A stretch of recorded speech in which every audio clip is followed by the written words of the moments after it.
Hey, Kerry, Lydia is on.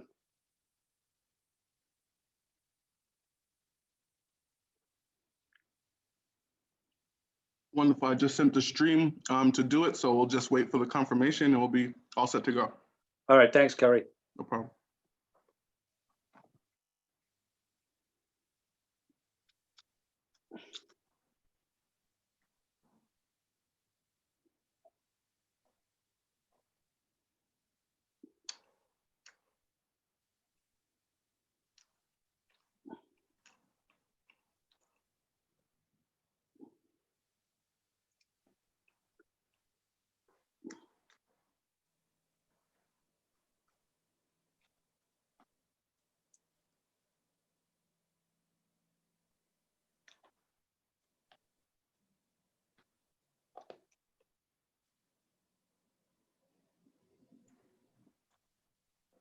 Hi, Carrie. Kathleen Joyce, the chair of the board, is logging on now. So just if you can keep an eye for her, please. Thank you.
Hey, Flynn, are you the facilitator?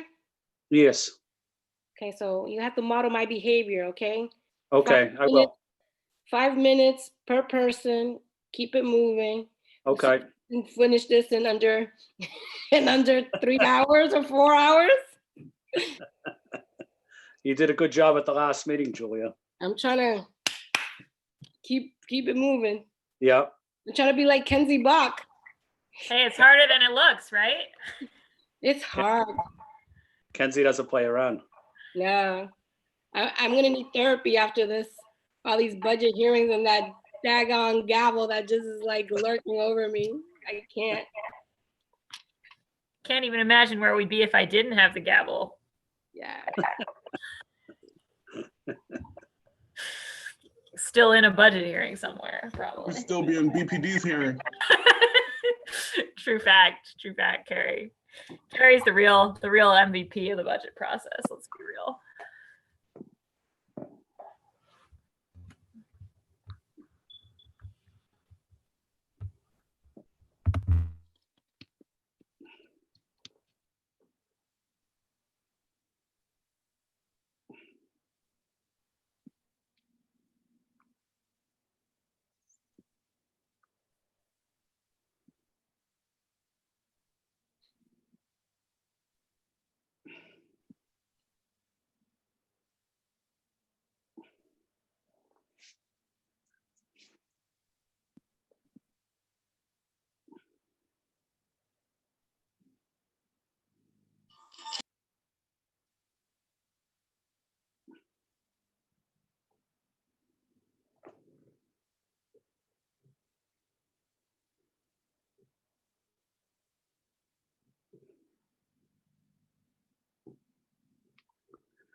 Kerry, can we start?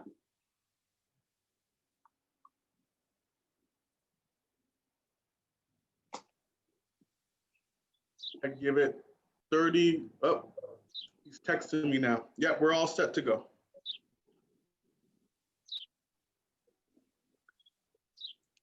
Good afternoon. Thank you for attending the City Council hearing today. My name is City Councilor Ed Flynn, and I'm the Chair of the Committee on City and Neighborhood Services. Today, we are having a hearing on docket 0667, order for a hearing regarding the City of Boston purchasing liquor licenses. The hearing was sponsored by City Councilor Lydia Edwards.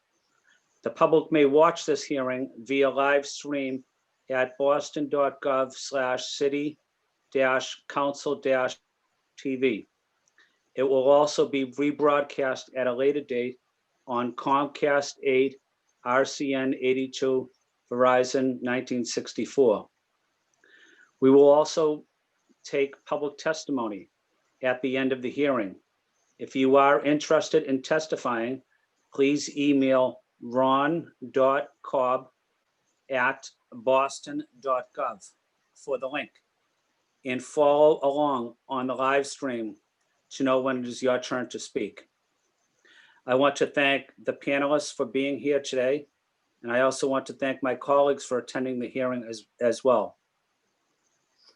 I want to acknowledge that we are joined by several city councilors besides City Councilor Lydia Edwards, and they include City Councilor Kenzie Bach, City Councilor Julia Mejia, City Councilor Michael Flaherty, City Councilor Liz Braden,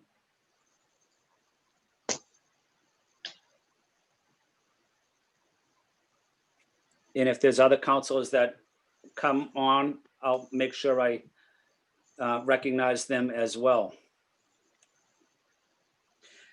At this time, I would like to ask my colleagues on the City Council to give opening statements, and I will start first with the sponsor, City Councilor Lydia Edwards. Councilor Edwards.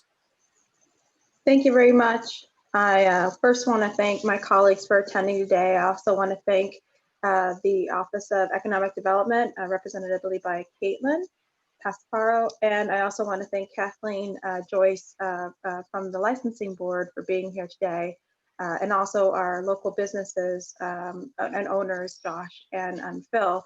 They'll be introduced a little bit later with their businesses. And I just want to say I'm very, very excited that I have the opportunity that we can be this creative together as a community.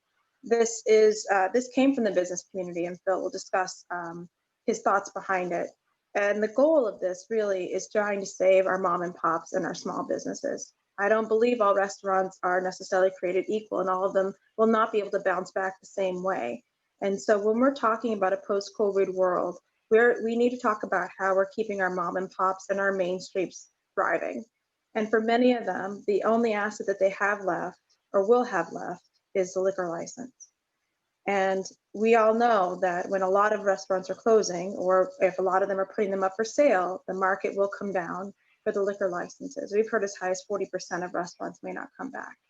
So the question for the City of Boston, and what I'm hoping that this robust discussion will hopefully answer, or at least add some additional guidelines to, is what do we do when there are liquor licenses available to be purchased? Do we sit back and watch while the Cheesecake Factory, while Bertucci's, while Olive Garden, while the casino is able to buy them up, and then expect our mom and pops to survive? Or are we going to also compete in the market? Maybe create a pilot program that allows for us to purchase those licenses with that money going back to the business.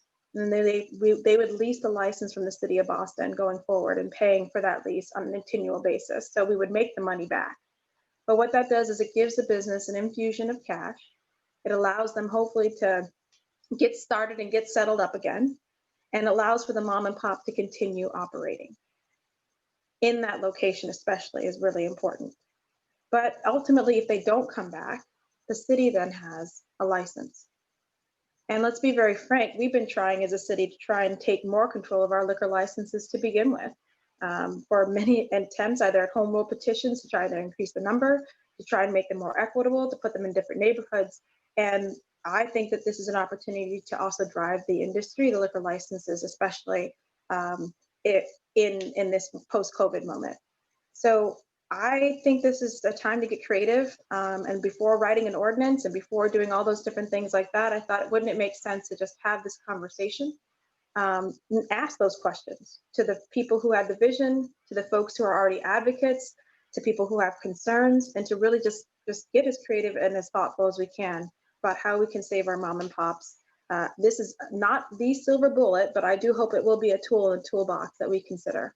I also know cost is a matter of fact, is a factor that we'll also have to consider as well. So thank you again, Chairman Flynn, for this opportunity to have this conversation. And thank you to my colleagues who joined today. Thank you. Thank you, Councilor Edwards. Next up, Councilor Bach, opening statement. Thank you so much, Mr. Chair. I just want to thank Councilor Edwards for convening this important conversation and you for chairing it. And again, echo her thanks to all the business owners who are here and the folks from the licensing board and OED. You know, I think I represent a district with a lot of existing restaurants, and we're all concerned with how to help as many of them as possible weather this storm. I think that Councilor Edwards is right that we need a creative set of tools on that front, and that we know that restaurants are a business where we see serial entrepreneurship.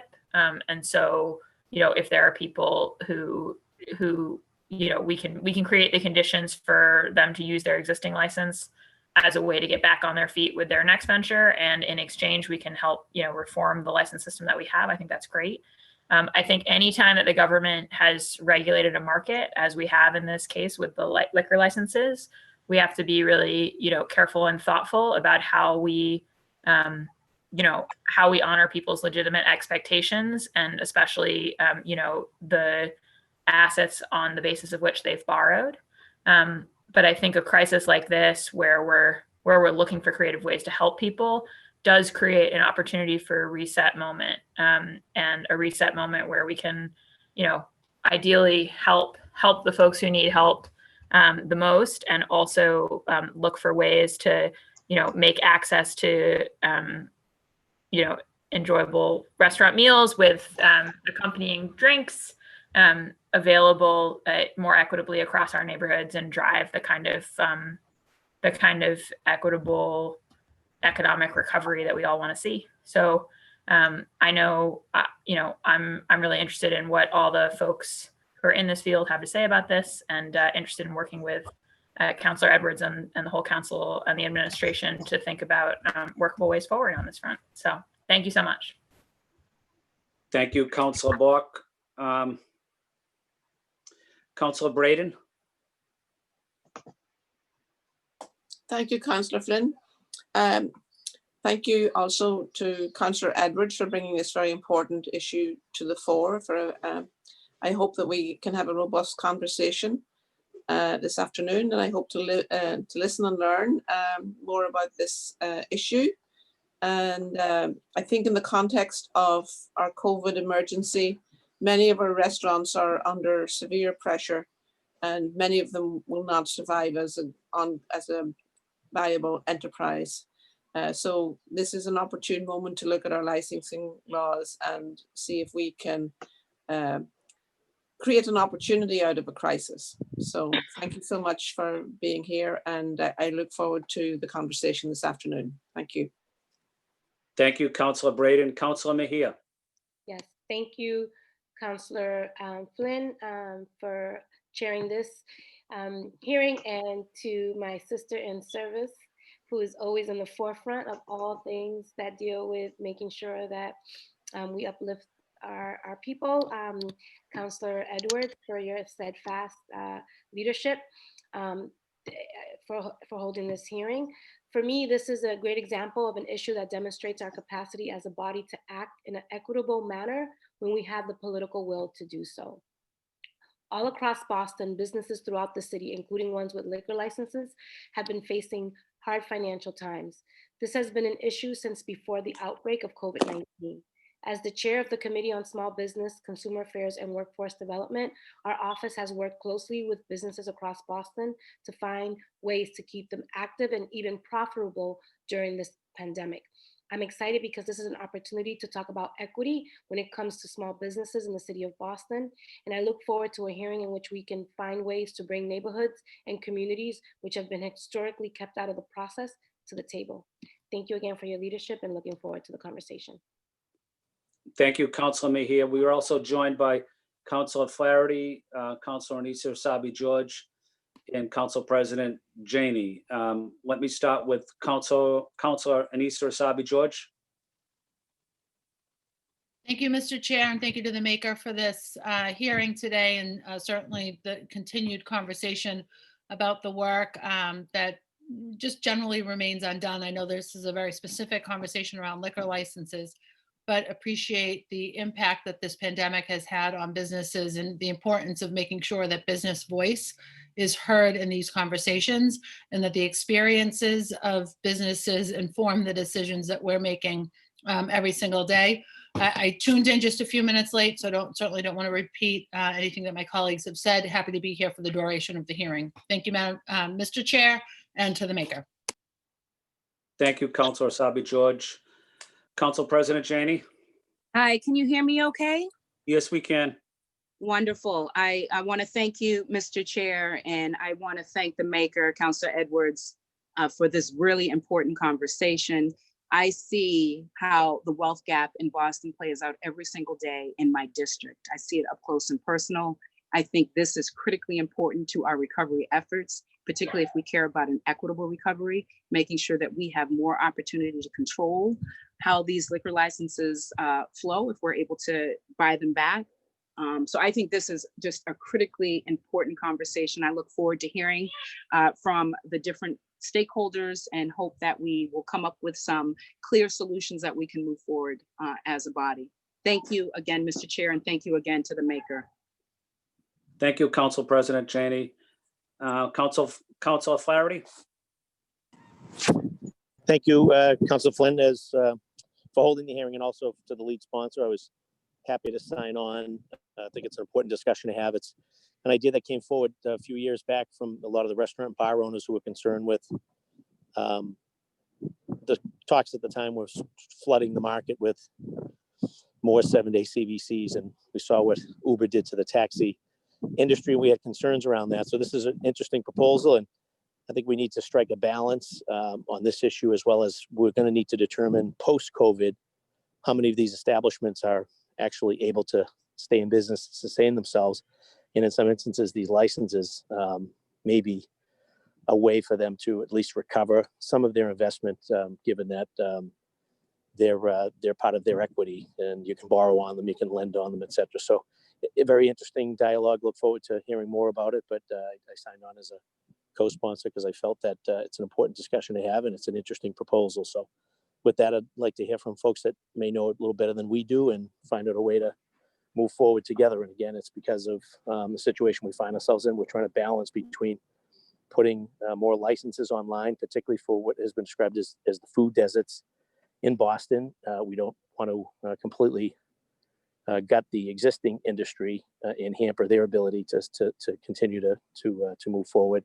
At the same time, we're learning that anywhere from 25, some estimates as many as 50 of our existing establishments may not be able to survive post-COVID. So we need to watch this closely as the legislative branch of city government, and make sure the decisions we're making one way or the other don't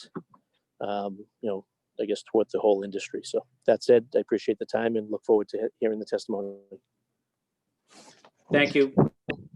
Thank you, Councilor Flaherty. Again, we're also being joined by Kathleen Joyce from the Licensing Board, the chair, Leslie Delaney Hawkins, who's the executive secretary, Caitlin Passafaro from the Economic Development Department and the Policy Department. And with that, I was going to ask Kathleen Joyce if you want to give an opening statement.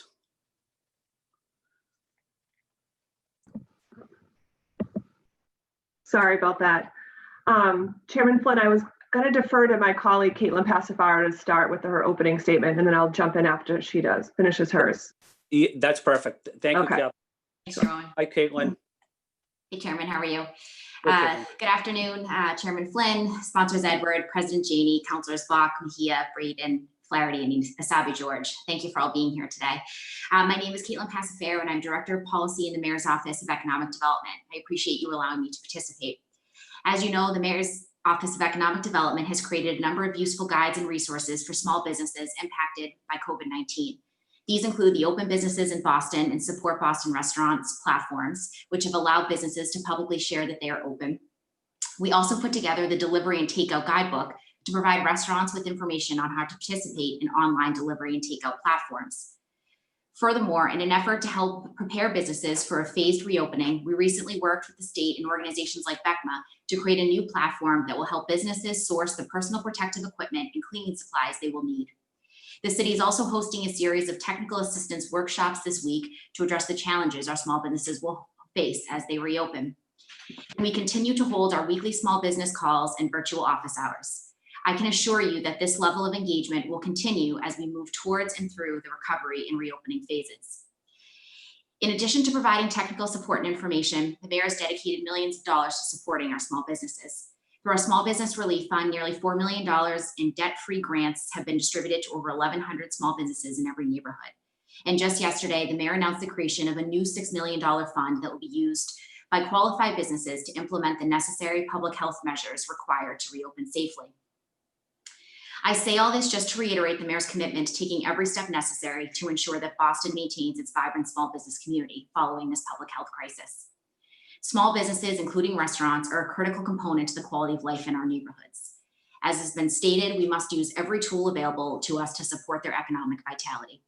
Therefore, I am eager to listen to the thoughts of the council and restaurant owners today as we discuss Councilor Edwards' proposal. I'll now turn it over to my colleague, Chairwoman Joyce.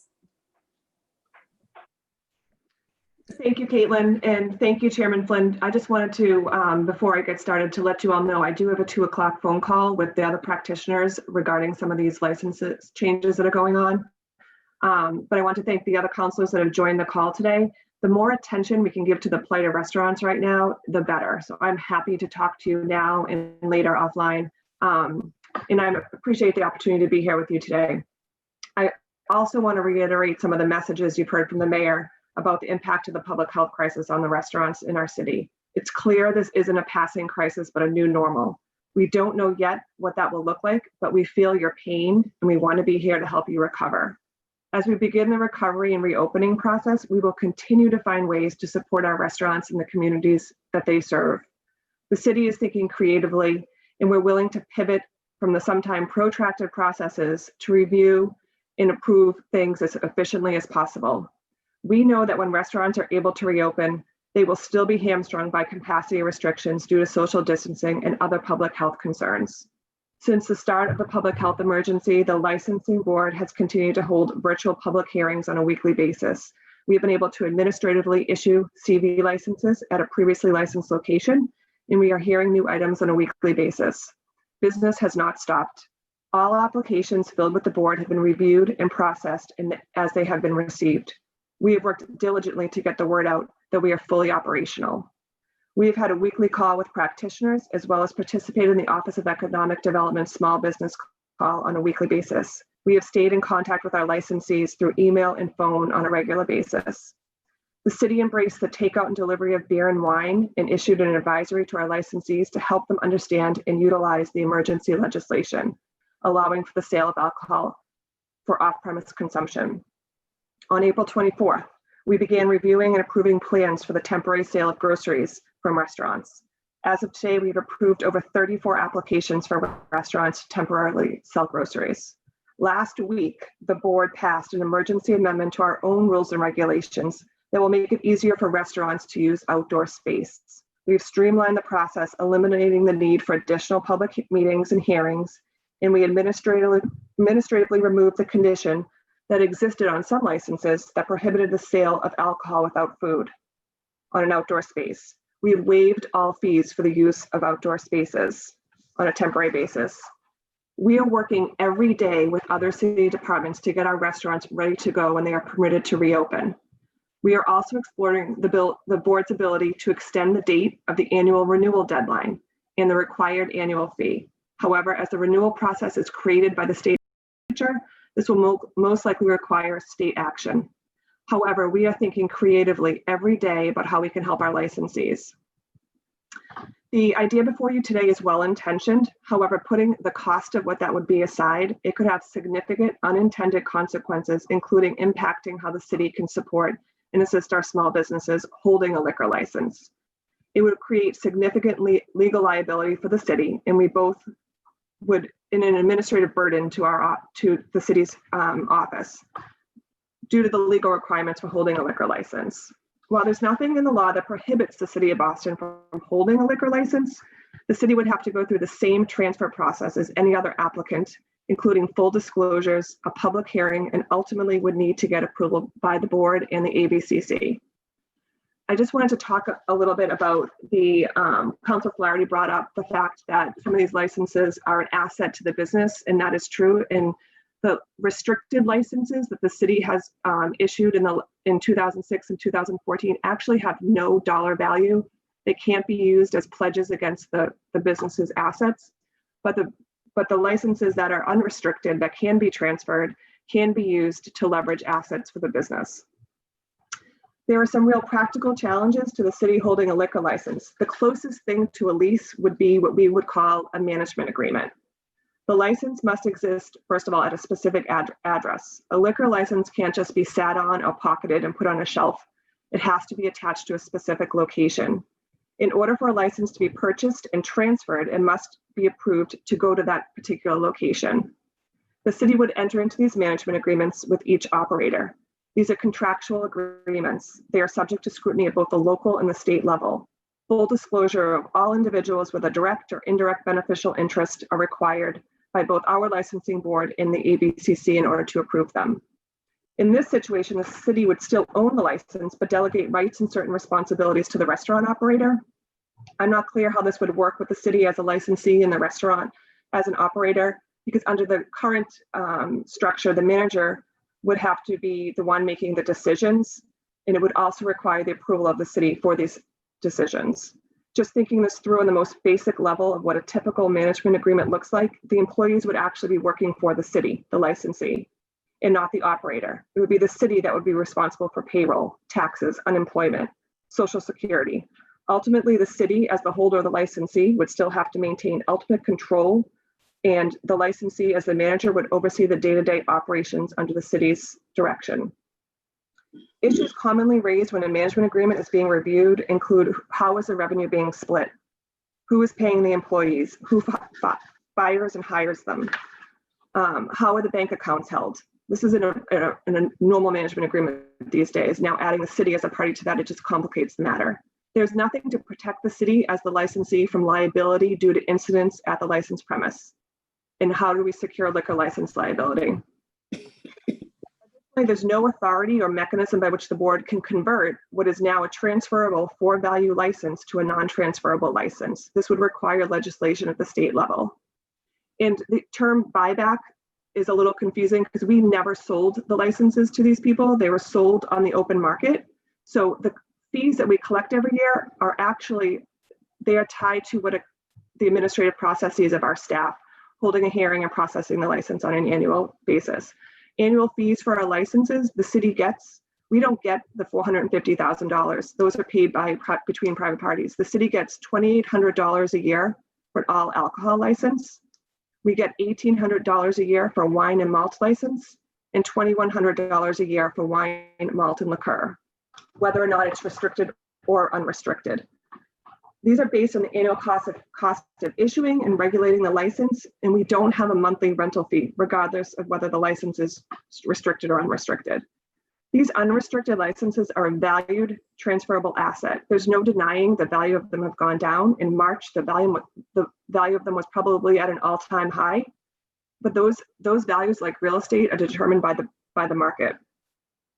These licenses are very commonly pledged as collateral for loans, and such pledges are approved by the board and the ABCC and are properly perfected. However, in addition to pledges, these licenses are often subject to negotiations between the licensees and government agencies like the Department of Revenue, Department of Unemployment Insurance, and the IRS regarding unpaid taxes. Of the 1,000 existing transferable licenses, I think there were some numbers thrown out that the city only had 500, but we have over 1,000. 100 of them have existing pledges. Those are real money assets attached to them. Also, many landlords have a right of first refusal to purchase a license from the licensee should it ever be for sale. This is often negotiated in the licensee's rental agreement. In 2006 and 2014, yes, the city was able to get 117 additional licenses that we call restricted licenses.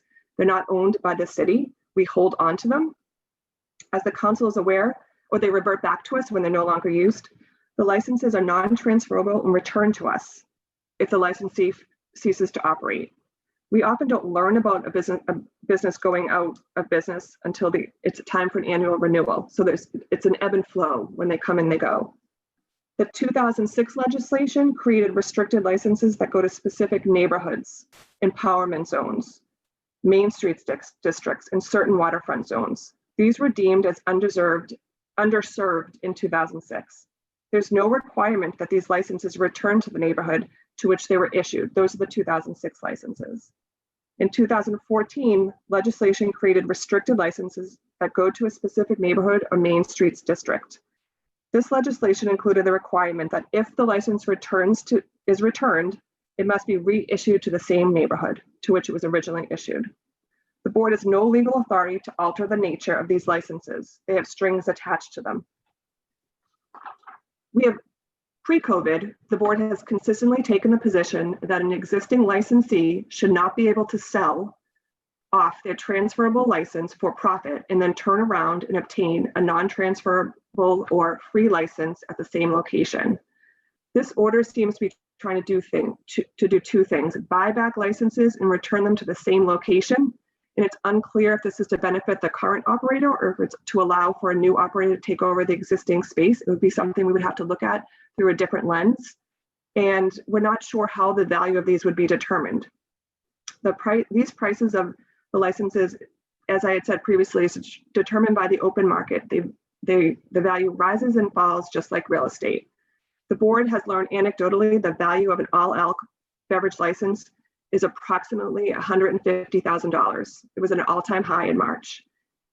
This is a distinct depletion in the value, but we're still learning, as we haven't seen one license be turned in yet, but we're still learning to see how the market's going to fare and where these licenses will end up. So that's my overview. I'm happy to answer questions. I'm not sure what the legislative intent is behind the buyback or the leasing, if it's to go to the same location or to help a new operator, but I'm eager to listen and to learn from all of you. Thank you. Thank you, Chairwoman Joyce, and thank you to your team at the licensing board during this difficult period of time. You have been very helpful to many restaurants and bars in Boston, very open and transparent. So we want to say thank you to the licensing board. With that, we're going to take testimony from Phil Flaherty. If you want to give your opening statement, and then we could probably do a round of questions with the chairwoman and with Phil, because Kathleen will be leaving shortly. Okay, Phil. Can you hear me? Yes, we can. Councilor Flynn, Councilor Edwards, thank you for drafting this legislation. Members of the City Council and the Licensing Board, it's an honor to talk to you today, even under these kind of strange circumstances. As you all know, it's a very difficult time right now for small businesses throughout the country, restaurants especially, and especially ones here in Boston. What Councilor Bach said about this being a reset moment, I think is a great point. We have a system in Boston of liquor licenses that, in my opinion, is kind of two-tiered. There's the as Chairwoman Joyce said, there's the restricted licenses and the non-restricted licenses, and this two-tiered system isn't perfect for either of the classes of licenses that it created. And in my opinion, this reset moment that we have as a city might be a good opportunity for us to join the licensing systems of, the other 50 states. I think there's only 5 or 6 municipalities in Massachusetts that have a system like the one we have. And as many people have testified to over the years, the system of licensing is very expensive. It's very expensive to open a restaurant in Boston, particularly in the neighborhoods that are not included in the neighborhood restriction licenses. And even those who open a restaurant with a restricted license, even though there's not the upfront cost of several $100,000, have an issue where because the license is given to the operator, the transfer of that business. If I own one of those licenses, I don't own it. I use one of those licenses in East Boston for my restaurant. And if I were to retire and want to sell the business, I don't think that license would be part of the restaurant space anymore. It would go back to the city and could be issued anywhere else in East Boston.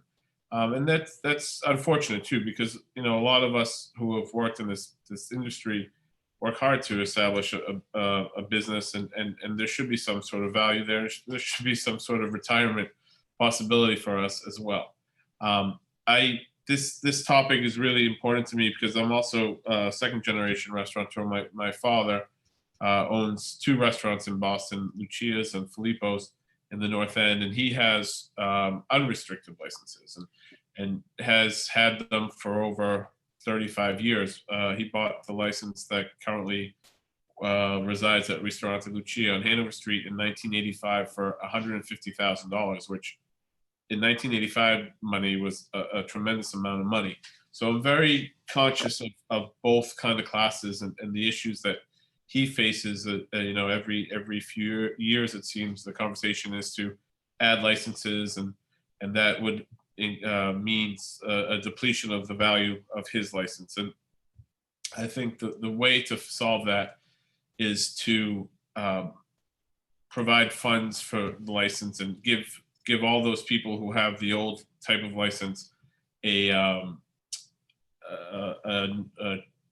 restricted license, a non-transferable license. And especially if you can kind of fix those issues with continuity, so that those people, for instance, the owners of the Union Oyster House, which is centuries old restaurant in Boston, when they go to pass that restaurant on, there needs to be a way for them to pass on a license as well. So I think all of the licenses in Boston should be transferable. If this legislation were to go through, I think that should be an important part of it. The other thing I just want to mention before we move on is, you hear news reports of restaurants closing and announcing they're closing right now.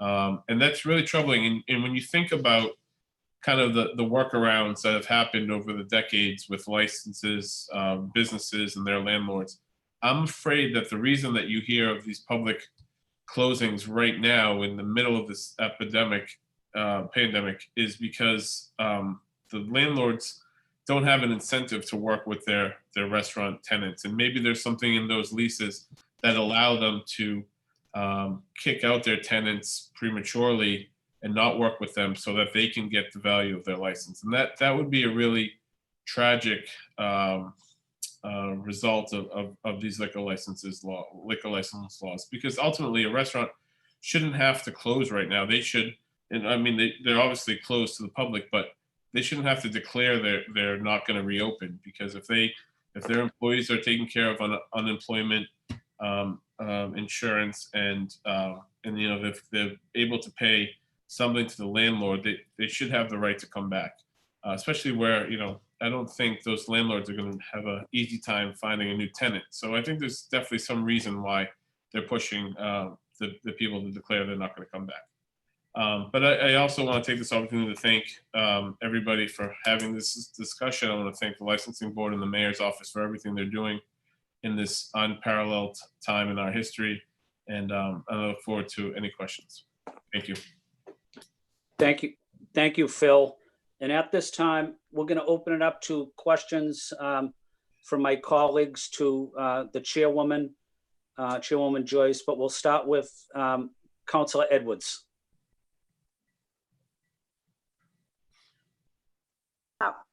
I think we have to unmute Council Edwards. Yeah, I should be okay. Okay. Yeah, okay. So I want to say thank you again for the perspective. I do want to make very clear, this is not, this idea I think is still worth vetting and looking at. One, because I don't know anybody except for licensing brokers who look at the current system and say it's good when it comes to liquor licenses. And that is not an indication or having anything to do with the licensing board. I believe they inherited the system. So I want to be very, very, very clear. This is not about who is working in the system. This is about the system that's been inherited. And so, and gosh knows, we have been trying to reform it in different ways. But at the end of the day, the fundamental issue I think a lot of people have with it is the fact that this is something that can be owned instead of a permission given out in order to operate a business. And that is a fundamental issue for me about liquor licenses. That it is something that it is considered an asset that you can take mortgages on. And when I think of a license, I think of, or as permission to do something. You know, I can't take out a loan on my driver's license. I can't, I have permission to drive. I've met certain conditions. And so when I think about this moment and the time to reset and the time to chart a different course, that is the goal of this conversation. And I think that the goal also should be to ask for the city of Boston to rise to the occasion, not just in handing out money to maintain the system as it is, but to actually look at ways in which it can reform the system.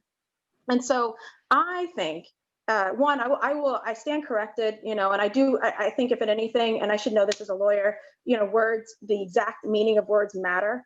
So I think using the word buyback was a mistake on my part. So I apologize for that confusion, Kathleen. I think leases versus licenses. And so I probably should have been more exact. When I think about this program and think about this time, I think if I am looking at a bunch of restaurants on Main Street and they're going to close and some of them only all that they have is this asset. And if the city would be willing to compete for that asset and issue just permission to continue, right? For that location or for whatever the city feels is necessary because it has now this relationship. How is the city going to maneuver and take over more control or take a space in this moment? I firmly believe if the city of Boston doesn't, someone else will. As you mentioned, the market is what's supposed to determine the prices. Well, I believe the market will also gobble up these licenses and will be taking away at bottom prices. I don't even know how much. In many cases, as a result, the market will be basically eliminating mom and pops throughout the city of Boston. I'm not comfortable letting the market just do that. I want the city of Boston, and I'm sorry, the $10,000 grants, the $2,500 grants, the $5,000 grants are all great, but they are not fixing the system and they are not helping necessarily restaurants to get back and open up. And I am not comfortable just watching some of these restaurants not come back. If there's one thing that they can leverage and the city of Boston can be at the table to help them leverage that, that is the point of this conversation. So when I want to go back to some of the things you had mentioned. So if in order for a person, if they have a transferable license, and that's a valued asset, I don't know what it's going to go for in the market. I don't think anybody does at this point, right? And that license, if the city were to enter an agreement to acquire that license and give funding back, that would probably happen with the Office of Economic Development. I don't think the liquor license has a budget or anything like that, right? Right, the board doesn't, right? No. Of course not, right? It doesn't have that. It doesn't get the grants. It doesn't get CDBG. It doesn't get, it doesn't administer. So the transfer of funds would come from OED or some other department. What then comes to the city is the control over that license, right? Yeah. Okay, and I misspoke. It should not be a lease agreement. I completely agree with you, a month to month on something, any more than I would want to have a lease with my driver's license. What I think we should just continue is the licensing fee that they pay, as you mentioned, $1,800 for a certain amount, whatever the amount for a certain amount on an annual basis, I assume, correct? Plus seats, Phil? No. Yeah. No, yes, no. Oh. No, okay, all right, whatever, sorry. Whatever they're paying currently, that's what they would continue to pay. the licensing fee. Okay. All right. Mhm. So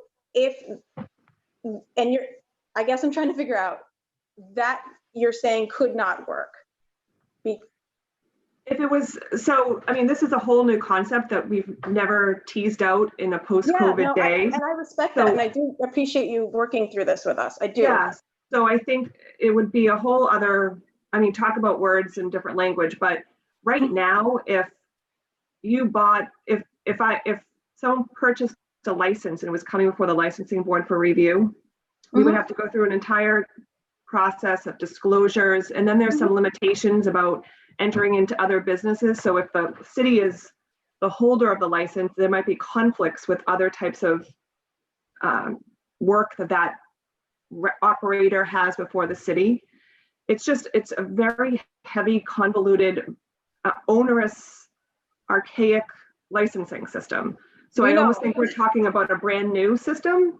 Also, like, I don't know where we would set the price. Even on the low end, we're hearing from budget that we're talking about $75 million to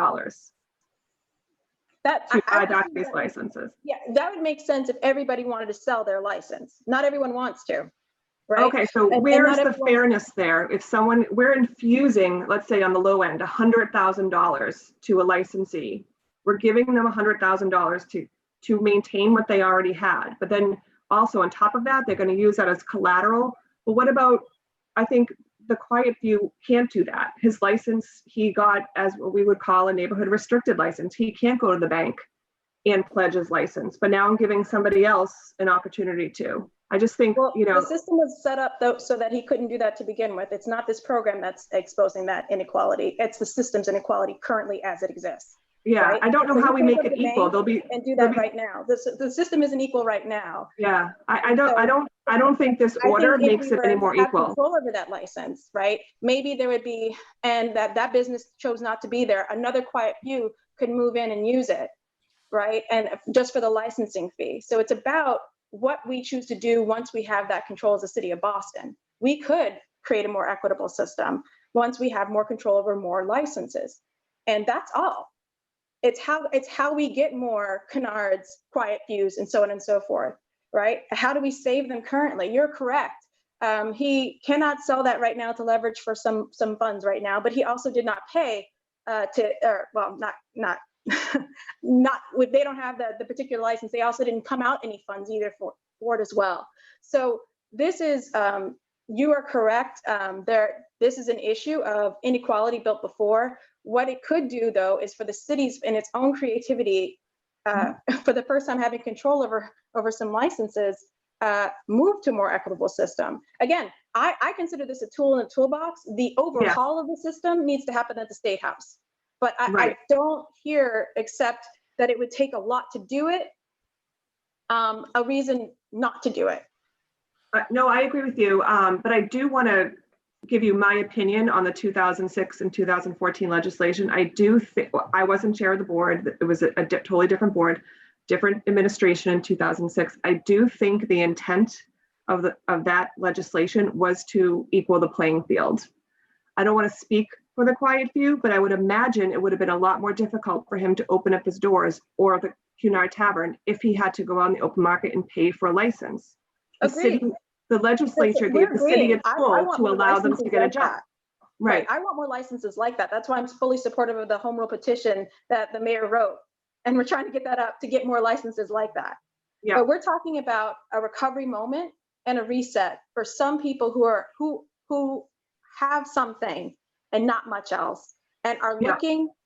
And I am concerned about those particular individuals in those locations. Throughout my neighborhood, I think I have the largest concentration of restaurants, right? And nothing against Olive Garden, nothing against Bertucci's, nothing against any of them, but not in the North End, thank you. And so, but they can compete in the market that we're apparently just going to let have havoc at the end of this, unless we do something. Mm-hmm. And that's I definitely think, I definitely think there needs to be more flexibility. Even pre-COVID, there were issues with some operators bought a business and they thought they could find success without a liquor license. And they came before us several times. They tried the BYOB model. It didn't work. And they realized they happened to be opening up a business in an area that wasn't covered by the 2006-2014 legislation. It was really difficult. The board's with you. We want to do whatever we can to help these small businesses open and continue to operate. You know, our hands are tied at times because of this legislation that we currently have with these extra licenses have very specific strings attached. I'm open to these ideas. I think you would get the support of all of the board. It's very sad to see these shuttered doors, and it's frightening to imagine what it will look like when they are allowed to reopen, if they can reopen. So I know some of my other colleagues want to get you before you have to go. So I just want to be very clear, though, about how for questions and for how I think this conversation is going. So we understand when it comes to the money and the cost of the licenses and how much this program will cost. I think for the most part, that analysis includes the board, but it will probably be mostly with OED in those. Okay. So taking the cost aside, like, you're right. We have no clue how much the license, they could stay the same. If they stay the same, this program is very unlikely to happen, right? So let's just put that aside. So when it comes to but your job, the licensees board, as I understand it, is the monitoring of these licenses, the administration of these licenses, right? Okay. And so when it comes to that, and this particular, so once the city has acquired this license, if you will, if they chose to pull back, is there anything that prevents it from just being used and having the licensee, excuse me, the restaurant owner paying the annual fees on it and just going on about their business and that's it?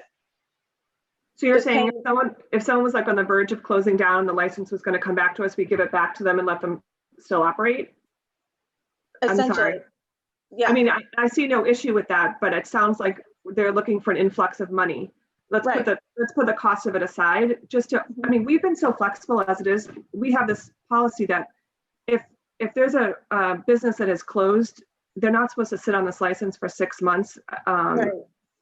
But we have not had these non-use hearings. We're very generous and we work with these licenses, even pre-COVID. We understand there could have been a fire, there could have been some personal issues or a family death. And so we just want them to keep us posted. We're not looking to shut down a small business person. And this is what I say every single time we have a weekly phone call with the licensees. We want to help you interpret these new rules and regulations. We're not looking to go out there and shut you down. If you get written up during COVID, it's because you're going to get a call from us to help you explain how to operate more safely and operate better. We'll do whatever you want. I just don't make the decisions about the money. I don't, as Council Flaherty always talks about, these food deserts. No one wants that.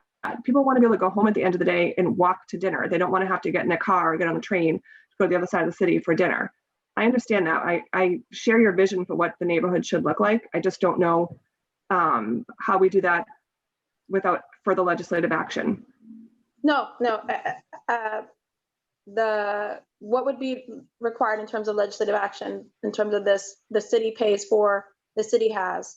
And well, converting them from, if you want them tied to a certain neighborhood, I think they would have to be converted from unrestricted to restricted. And if we don't?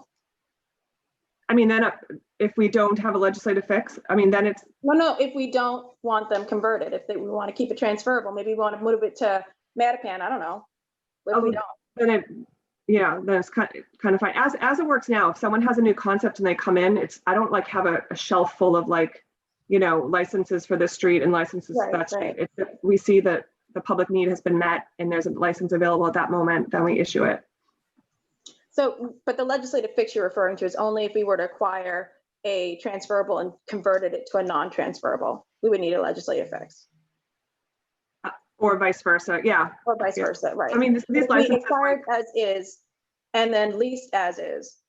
Yeah. Or did the licensing, then that would not require a legislative fix. Again, this is assuming we have the money. This is assuming, right? Yeah, I mean, I never practiced in the licensing world, but anecdotally, we hear that these management agreements are heavily scrutinized by the ABCC. So there would have to be some conversations at that level, that these are in a different category. They look at, as I described in my testimony, things like who's holding the bank account, who's making the purchasing decisions. So if we're like the holder of the license. So we would have to enter a management agreement, you're saying? I mean, I guess it's almost like we're trying to fit a square peg into a round hole. I guess we're looking at a whole other framework, but I'm looking at our current framework and trying to fit in what you're suggesting today. So those are the different things that are going through my mind. Okay, so I just want to make sure I understand what are the steps and the things that we would have to do in terms of if this program were to happen. What is the licensing board monitoring? I don't understand the management agreement concept. Why is there a management agreement suddenly? Okay, so these all these licenses are creatures of state statute. So the ABCC also has to approve them. It's not just, we don't create our own licenses. So a holder of a license is usually a person or an LLC or an entity, and all of those beneficial interests are heavily vetted by the ABCC. Everything, Cory checks, bank checks. I don't know. I've never been a part of it. But when you are, let's say you're a landlord and you trying to find an operator to come into your space, oftentimes an LLC will apply for the license, knowing that down the road, they're going to identify an operator to come on board. So they enter into a management agreement between the LLC and the operator. And that spells out things like, they're very complex and they're very heavily scrutinized. So I'm inserting the city in that scenario, in the place of the LLC/landlord, who's then looking for an operator to come run the restaurant. And I just don't know how the ABCC would review something like that. Okay, I think then I'm left with a little bit more questions about this relationship, because what you're telling me is it's not normal for the city to be in this space, so we're not sure how it would be, what agreement would be put in, whether I doubt there's going to be a Cory check for the city of Boston, right? So the process, right? The question is, when I think about this, I actually think about D&D and how D&D and city land, we have land restricted uses and we always continue to own them. We always own the land, right? And then we do lease out and put out with restrictions to those who come on and build and own privately or on the land, and restrict how they can move. So that, that's how I see it as a parallel track. The city does that when it does enter into the position of controlling all, but then also influencing what comes later. I know that I have eaten up a lot of time, but it's really important because I don't want this to, this idea or this concept to die based off of questions that I think we can't answer, or based off of systems that need to be reformed anyway. So if we're gonna talk about change that needs to happen, then I appreciate the list of things that need to be looked at differently in order to do this or any other kind of systemic reform at the city level. You 100%. I will just put this out there. The overall complete reform, abolition of the way the system works needs to happen at the State House. And also, I think you need to there needs to be a conversation with the ABCC, how these would be viewed in their eyes, because we do vet management agreements, but I can tell you, we don't put as many eyes on it. Some of these things for a very sophisticated operation are at the ABCC under review for like 4 or 5 months. These things used to take 4 or 5 weeks, but now they're taking sometimes 4 or 5 months for a very sophisticated operation to open up. And do you have any examples of existing on the current restricted licenses that you mentioned before, the 2006, 2000? Do you have any examples of management agreements that we could look at? I don't know, because we don't have them filed that way. We'd have to really look into that. These are all public records, so. So we would have, so there are management agreements then for someone like the who got the free neighborhood restricted license because the city controls it? No, they would. No, because we don't control it. We give it out. We give it out. It's like if the Quiet Few and his landlord had a management agreement. I don't know. It's a kind of a private transaction. But if the Quiet Few refuses or doesn't continue to work, the license comes back to the city. Yes, and I believe, I'm not sure if he got a 2006 or a 2014 license, but whatever it is, it's either tied to the neighborhood or tied to that zone. It doesn't have to go into that spot, but it usually has language in the statute that created it that says where it has to return. Okay. Well, thank you. Yeah, thank you.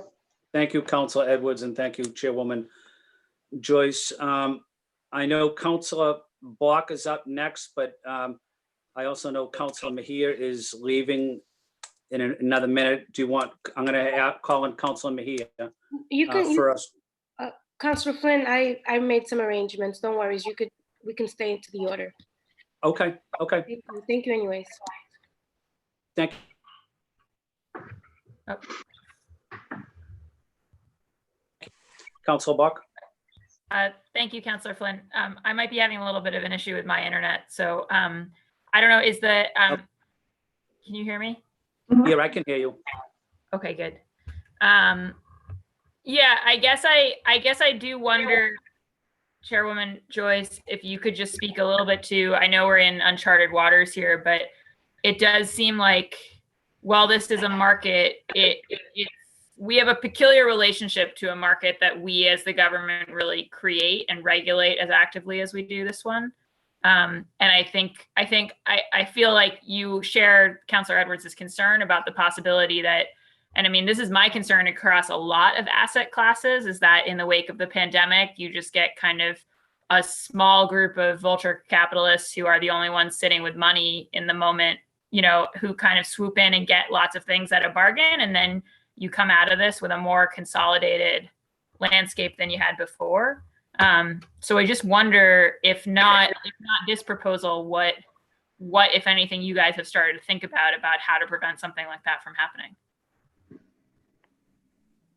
Since COVID, to be honest with you, every single day we're working on right now the reopening. We haven't really looked at what happens when these licensees fail. We're hoping that they don't. And literally we're working across city departments to help people reopen and use public space. So I haven't really had enough distance from the issue to think creatively about, you know, what you're proposing right now. Mm-hmm. Yeah, we're kind of in, like, you know, survival mode, even as the board.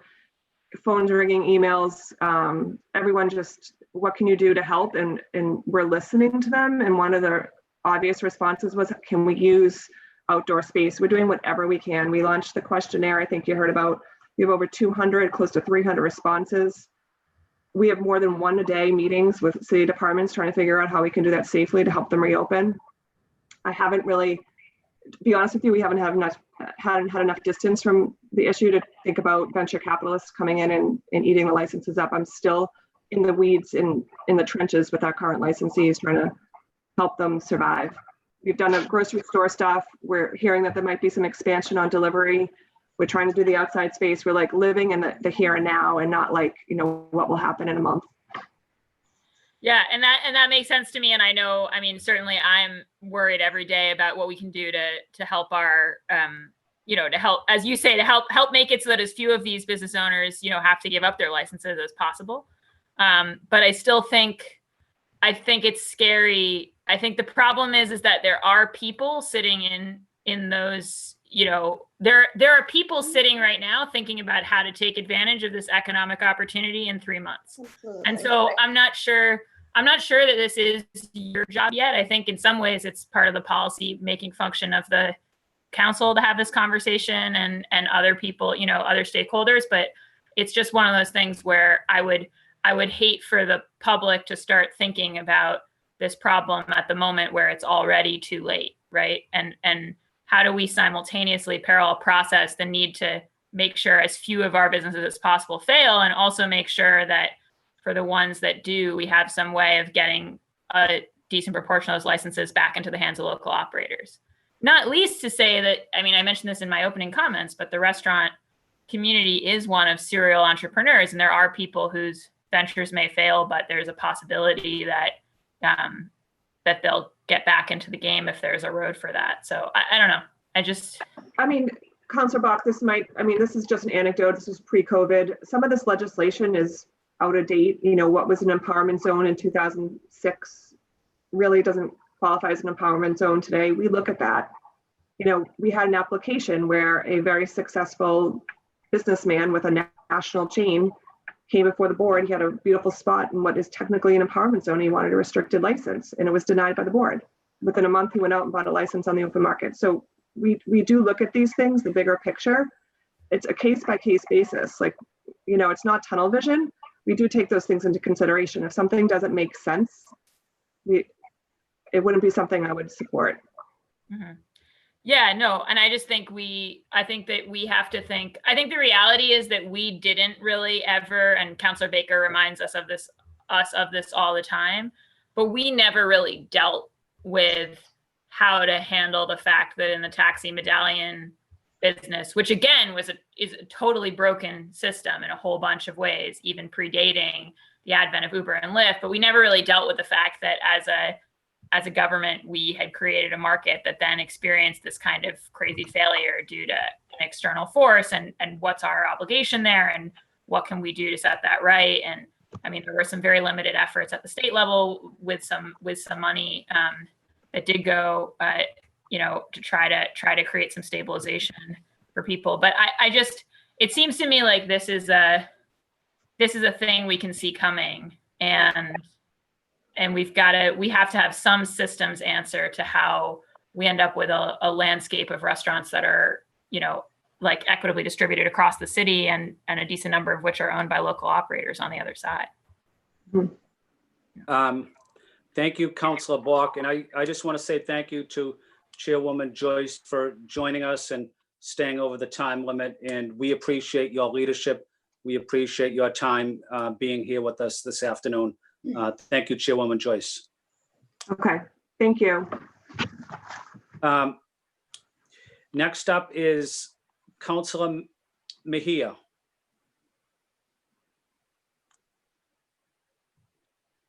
Thank you, Councilor Flynn. So I'm confused now. Was the person that is Commissioner Joyce now gone, and all questions, who are we directing our questions to now? I'm just concerned by the fact that are we gonna just having a hearing amongst ourselves, or is there someone else that we're gonna be directing our questions to now that I'm happy to stay for a few more minutes. I do have a 2 o'clock call, but I'm happy to stay, take some more questions. But it's a 2 o'clock call with our licensees, and I feel like I do need to be a part of that at some point. Actually, you know what, Commissioner, that to me is more of a priority than my questions, because they're the ones that we are here to serve. I just wanted to get from Councilor Flynn, who is still on this panel, that we're going to be able to ask questions to, or we just, I just want to get some clarity about who's still on for us to be able to ask. Who are we talking to now? We have Caitlin Passafaro from the Economic Development Department is still on. Should be able to answer questions. Okay, so because I have some questions specifically for licensing. And Leslie Hawkins, who's the executive secretary of the licensing. Okay, and then Chairman Flynn, I'm sorry, I can stay. Leslie just told me that the practitioner's call was brief, and I can stay. Okay. Oh, excellent. Thank you, Chairwoman. Thank you. Now for that, you get 5 extra brownie points for that one, Joyce. Okay, thank you. I'm a nice person. Thank you. And I don't know about you, Councilor Flynn, but I thought we only had 7 minutes. What's going on here? Well, I gave a little leeway to Councilor Edwards as the sponsor, but all right, I'm gonna keep mine. It's always dangerous. All right, I'm gonna keep mine. Take it away. Take it away, Councilor Mejia. So I'm just curious. You know, there was an article back in 2017 that states, you know, that there are no licenses, liquor licenses in Mattapan, and I'm not sure if that's still the case. So I'm just trying to get some updates. Sure. Is that still the case? Yes, I think we have not received one application for a restaurant to go in there. If we did, we have a license for them. And do you know why, Commissioner Joyce? Is it because it's so expensive, like $150,000 average for a license? Is it the money? No, let me clarify. We have restricted licenses available for Mattapan. Those would cost them nothing. Wow. We have not received an application for one. Do you know why? I think it's very expensive just to open up a restaurant, even without the cost of a license. So I think the city's doing their part by having some licenses available at no cost but the annual fee to process it. the quiet few might know that process a little bit more, but since I've been on the board and before, we have never received an application for a restaurant to open a Mattapan. It's not that we haven't given them out. No one has ever brought an application to us with the concept. And I think there's been some concerted efforts to get restaurants to open there. Okay, thank you. And my disclaimer is that this is my first term and I'm still learning and navigating the system. So, just be mindful that these might be considered. No, and I'm fairly new to this position as well, so I'm learning as well. We're both learning at the same time. Okay. So I'm just curious, for the administration, what kind of feedback have you been hearing at your weekly meetings from the practitioners? What are they saying in terms of how they're struggling, and how are you implementing the feedback that you're receiving from the restaurants? And so it's twofold. The call this afternoon is with their attorneys, and we're trying to get more information from them as far as how are these new rules and regulations, how are they being implemented? There's a whole, we have a licensed premise unit that goes out and does inspections, and there's some a lot of times they're not, they don't come with open arms and stuff. What I'm trying to say is that our licensed permits unit is still going out and doing inspections. The inspections are geared towards trying to help licensees do these delivery groceries and do takeout in a safe way. We're not trying to drag them in before us for a violation hearing. And actually we haven't had to. So it's been, my whole thing is about the more we can communicate with them, the better it can be. Not everyone is represented by an attorney. So we realize not everyone's represented on those afternoon phone calls. So we've been sending reminders out to all of our licensees' email addresses that we have on file. The things I'm hearing anecdotally is that, June is a critical month. If these restaurants can't open by June, if they can open it in June, it could be what they need to, if they can open and operate through September, it might be able to save them. If the phasing is slowed down because, data shows that we have to shut things down again, even some of the more sophisticated operators aren't convinced they can survive. And some of the ideas for outdoor seating may not be enough, depending if there's social distancing or capacity numbers. It's really frightening. Some of the places that you thought would be no-brainers, these aren't operators that are like living high off of this. I mean, they're making a living. If their cook doesn't show up, the owner's going down to cook. It's I think at the beginning when we were doing the delivery of beer and wine in other parts of the state, there was some sort of feeling that we're taking money away from liquor stores. We haven't heard one complaint from a liquor store. Their operations haven't changed. It's just given some of these restaurants a lifeline. I think there's a shared feeling of devastation for all of this, and how can we help? Yeah, thank you for that. And do you know what opportunities are available to redistribute these licenses into neighborhoods that may have been hit the hardest economically by this pandemic? Are there opportunities when we're thinking about the redistribution? Are there any metrics or ideas in place?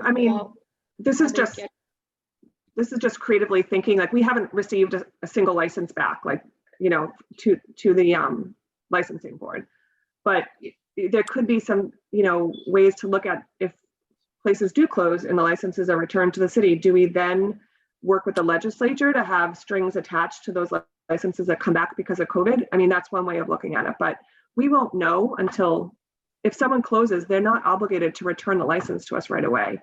When they renew in the fall, that's when we might know what the effect that this pandemic has had on the industry. We won't really know. It's all conjecture. But we can't do anything as far as redistributing without cooperation from the legislature. Okay. And would you happen to know if any how many licenses are currently owned by businesses who are owned by individuals whose first language is not English? And how are we empowering small businesses owned by people who do not speak English? Do you know any of that data?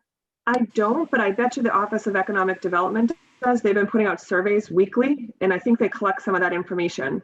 Okay. So you're asking, Counselor, specifically how many liquor licenses are held by people whose English is their second language? Is that the specific question? Yes. Okay, Thank I you don't so have much. that. Thank on- you for translating that for me. Oh, yeah, Yes. no, I just, I need Yeah. to translate for myself because I have to make sure. I think we'll have to get back to you on that. And Okay. I don't have the list of the liquor licenses in front of me, but that's something I think we might be able to pull. Okay, that would be great. And along that line of thinking, Commissioner Joyce, do you have interpretation and translation? Are everyone who participates on these weekly calls, do they all are able to understand and engage? Or do they just send a representative who, I don't know. If I'm being completely honest, I think we've gotten a lot of thank yous and not a lot of questions. I think it's a new day when these practitioners feel, I don't think they expected to have so much access to the board. So we get on the calls every day and I'd let them know what we've been thinking about and what we've been hearing from the state. And it's just gratitude and people thanking us. They're not bringing us a lot of ideas. I was hoping they would, but we're doing this week after week and we're trying to encourage them to bring those ideas. Their biggest concern at the beginning was that we weren't going to have public hearings because some of these transactions are necessary to get loans, or when they do open, have this management change or stock changes. We would never do a transfer application without a proper public process, but some of these things are just the cost of doing business in the restaurant. So we've been available every week. Yeah. We had one this morning. So they were concerned at the beginning that just because we were working remotely, we weren't going to be available. And I think it's been a nice relationship we've developed with these licensees and their attorneys that we've made ourselves available every week for them. It's just sort of an opportunity for them to raise something with us. But if I'm being completely honest, there haven't been a ton of issues raised with us. Thank you, Council. Thank you, Council Mejia. Just in the interest of time, I'm going to ask the other panelists for opening statements too.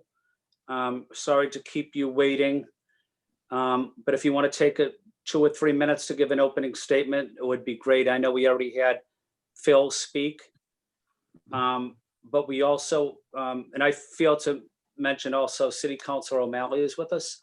But we also have Gustavo Quiroga. I apologize for mispronouncing your name. We also have Josh Weinstein and Tony Pertello. Gustavo, would you like to go next? Yes, thank you very much. Appreciate the opportunity to be here and participate in this conversation. I submitted some written remarks to Councilor Edwards' office. So for the sake of time, I'm not going to read the whole statement there, but there's a good amount of detail that I brought to that. And I'll summarize briefly. So my name is Gustavo Quiroga, and I'm representing my colleagues at Graffito. We're a Boston-based advisory firm that works with developers and landlords to deploy creative strategies in the ground floor of mixed-use real estate projects throughout the city and the region. Our work sits at the intersection of neighborhood strategy, urban design, and retail leasing. And that leasing work really focuses primarily on deals with local independent small business operators, including numerous local restaurant owners. So, from that work, we've developed a strong understanding and appreciation for the struggles of restaurants at this very moment. And I'm joining you today to voice support for the city pursuing a restaurant liquor license. I'll use buyback because it was in the hearing notice, but a program to make a payment to restaurants and create an opportunity to change the licensing paradigm to a no-value, non-transferable system. So such an approach would finally give the city the local control of this important licensing matter that numerous other cities across the region already enjoy. It would allow for more strategic and equitable application of liquor licensing policy than is currently possible. There's 3 main reasons we believe that this is a critical tool at this time as restaurants face the unprecedented consequences of COVID-19. One, a liquor license buyback program would serve as a critical and immediate small business relief effort in the form of cash support at a time when restaurants are under enormous economic strain. Two, a buyback program would help to chart an inclusive path forward to economic recovery in Boston by finally giving the city the power to bring reform and balance to an antiquated and inequitable alcohol licensing system that has locked out whole neighborhoods and entire communities out of economic development opportunity.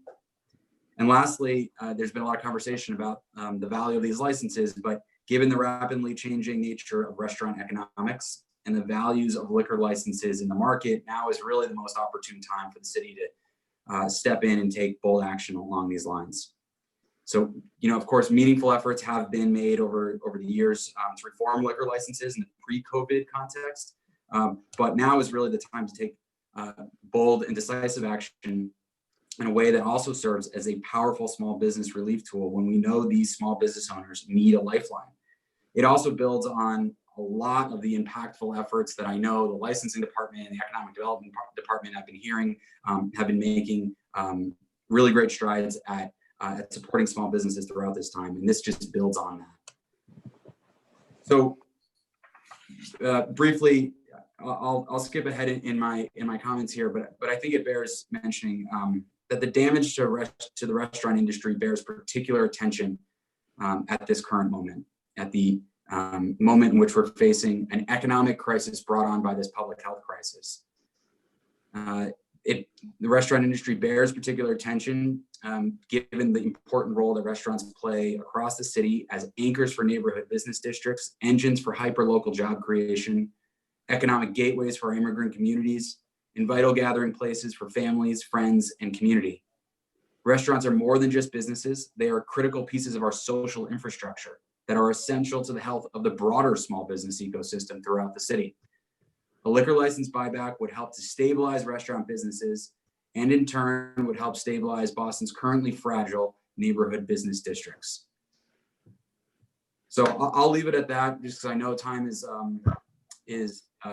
limited, but again, I did submit a full few pages here of thoughts and considerations and some detailed ideas around, again, small business relief and move towards a more equitable system for the path forward, and thinking about why right now is the moment we should be doing this. Councilor Edwards' office has that document. Thank you very much. Thank you, sir. And before we go to Josh Weinstein, the owner of the Quiet Few, Kerry, could you let Leslie back into the system, please? Go ahead, Josh. All right. Thank you all very much for having me. I really appreciate it. I don't have much prepared to say. I just really want to say that I do support this idea of new legislation and any idea of legislation that can help change the current licensing legislation. It's very outdated, and any injection could help. As I see it, the biggest issue with these transferable licenses versus non-transferable licenses that I've heard from owners that have these transferable licenses is that it is an asset. People do have it, loans up against it, and it's a specific value to it, which is where it would hopefully make sense for, if it's feasible for the city to come in and say, okay, we can, it helps, the city can help keep it as an asset while creating more licenses for small businesses that open up. Like myself, we have 1,000 square foot space here at the Quiet Few in East Boston. We would not be able to have been open if we had to go on the open market for a license. And there was a point made about, how would a business like mine be helped by this versus somebody that has a transferable license. And I'll be honest, like I knew my license was never an asset to me, a monetary asset to me when I opened up. But if I had one of those, I wouldn't be able to open back up right now. I would have to shut my doors because I would also have a loan for $400,000 that I would not be able to pay back right now. And in a 1,000 square foot space, it would take years to make up for a $400,000 license. It's just, it wasn't in my business plan and it can't work. So I just wanted to respond to that part.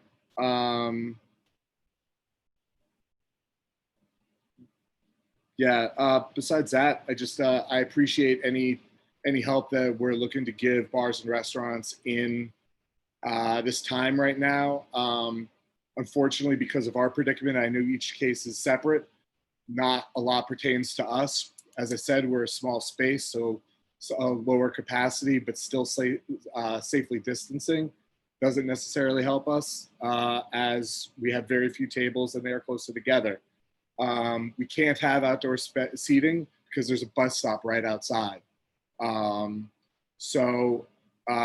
One other thing, just while we're on the topic, and I appreciate that we're not here to discuss this now, but while liquor stores haven't been complaining about how I'm allowed to serve beer and wine to go, I'm noticing that people will order food from me, but go across the street to the liquor store that's there and buy the beer there because they have a higher stock and they can sell it at a lower price. And right now, what's really hurting us is these 220 bottles of liquor that I'm staring at right now that are just dead money to me right now. So I just want to also voice that in this time, we've been afforded the right by the city of Boston to serve alcohol. And I hope that somewhere through this COVID too, we can serve to-go cocktails. Thank you. Thank you, Josh. I don't know if Tony Portillo is still on with us. He's the owner of Stars Branding. Tony, are you with us? Hearing nothing from Tony, the next counselor up is City Councilor Anissa Asabi George. Councilor Asabi George. Thank you, Mr. Chair. Thank you to Councilor Edwards again and Chair Joyce for being with us. I have a few questions as I continue to learn something about this. Excuse me for. Hi. Sorry, I know the radio in the background is really high here. So I am curious if, Kathleen, if you could talk a little bit about maybe the sort of the range of the different prices that licenses maybe have been purchased at. And then do we know sort of that, we think about license owners who have loans out against their license, what sort of that highest assessed value is for that license. And then I do worry about driving down sort of the value or the market value of these licenses. And if a restaurateur or license holder didn't want to participate in this, we would be driving down potentially the value of their license as well. And does that create a liability for us as a city? And I just want to echo the to-go cocktails. Nothing's more disappointing than the to-go cocktail that doesn't have the tail in it. I think that that's something that we should be exploring as a city because I think there's some, you can get sangria to go perhaps, but you can't get a mixed, who knows? I don't know. Anyway, so that's sort of an aside. I do wish that some of my favorite establishments locally were able to offer those to-go cocktails. But questions about the assessed value, the market value, the implication of anyone holding a mortgage against that, and if a restaurateur or license holder didn't want to participate, could we be held liable for driving down that cost? That's a really good point, Counselor. It's something to think about. I haven't thought of it through that lens before. I do know when we were supporting the proposal to do delivery of beer and wine, the delivery of hard alcohol was also contemplated at various levels. It didn't make it into the final legislation. I'm also hearing rumors and grumblings that we might see that soon from the governor's office. Are you nodding because you heard that as well? Yeah, that's something we are hearing. It would make a big difference to licensees because that's where they make their money. So I have count me in for support of that, and I'll be over to the Quiet Man for their favorite, for their special. Yes, and it's another tool for these restaurants to sort of like make up some profit. I don't know offhand what the loans, how much these loans are for. I just don't have that information, but we saw various prices. It's kind of like the real estate market. If your neighbor's house sells at $200,000, you might be able to get 210 next month for your house. So pre-COVID in March, we had a couple of all alcohol licenses sell about $450,000. And beer and wine, I think it was on average the entire time I've been chair of the board about $150,000. Sometimes those prices fold in things like the new operator buying out the person's lease. So you have to really dig down into the number, but they were about $450,000 and $150,000. And then could you talk a little bit about any potential liability? Because, I want to support the small businesses and I want them to have a voice in what makes sense for them as business owners, but at the same time, protecting any liability that might bring to the city in considering the force that this could have on the marketplace. I think that's a real question that should be explored. I mean, the liability in the sense of liability if something happens on the property and the city owns it, that's something to consider too. But if you're talking about the liability, if all of a sudden we infuse more licenses into the market or deplete the value of Phil's father's two licenses. I'm thinking about the depletion of the value. Yeah, well, and Phil raised that earlier too. His father has 2 licenses that he bought in the 80s that are now, if he had to go out and get a loan on them, the loan pre-COVID would have been close to $500,000. Quite a few can't get a loan on it. So, but by us putting more of these, we're taking away the value of them. So I think that is a real consideration. I mean, there are 2 different pockets. There's the ones that you can't go and pledge, and then the ones you can go and pledge. The way under the current system, it sounds like what's before us today is a 3rd prong in that system that we don't know how that's going to affect the other 2 prongs. I think it's going to make the value of some of the 4 value licenses not worth as much in the eyes of those that are lending money based on them, just from like a financial perspective. Yeah, and I think that's something that we have to explore, and market forces change every single day and impact the value of something every single day. And we can use the Uber, Lyft, the ride share versus the taxi. The way that we deliver services changes, and that impacts the market value. I worry about the city's liability and being the sort of the activating, changing force in all of that. I don't know whether the maker, if through the chair, has a response to that, because it's a question that I have, and if we have, Yeah, I do. That would be great. Thank you. If that's okay, Mr. Chair, that Councilor Edwards responds to that, because I'm curious about her thoughts. Sure. Yeah, so the city would be able to, so what is setting the price? And as the chairwoman Joyce discussed, I'm sorry, we called you chairwoman, commissioner, chief. I'm so I am the sorry. chair, no problem. Chair. As she mentioned before, and I think what is not up for the debate is there will be a market force that impacts the price of liquor licenses at the end of this. We are not in control of that. So the city cannot be held liable for controlling a market or suppressing, or as I think it would be antitrust laws, where one of the lawsuits I'm thinking of is all the au pair companies got together and there was no other place for any way for someone to get an au pair, so they set a certain price, right? That would be where you're price gouging and setting that. So the city isn't, right? The city is not part of controlling and is not the only way for folks to be able to get a liquor license, even after COVID. We're offering for those who want to sell, they don't have to the city. And honestly, we as a city, our purse and our ability to compete in that market will be limited by how much money we're even willing to put up for this potential pilot. So we might be able to say, yes, we're willing to help buy back some licenses, but we got 20 grand. And so people just may not sell to us. So as long as we're not taking over every single license and then distributing how it can be bought and selling it, that would be setting the prices, setting the control, and also setting the amount that goes out there.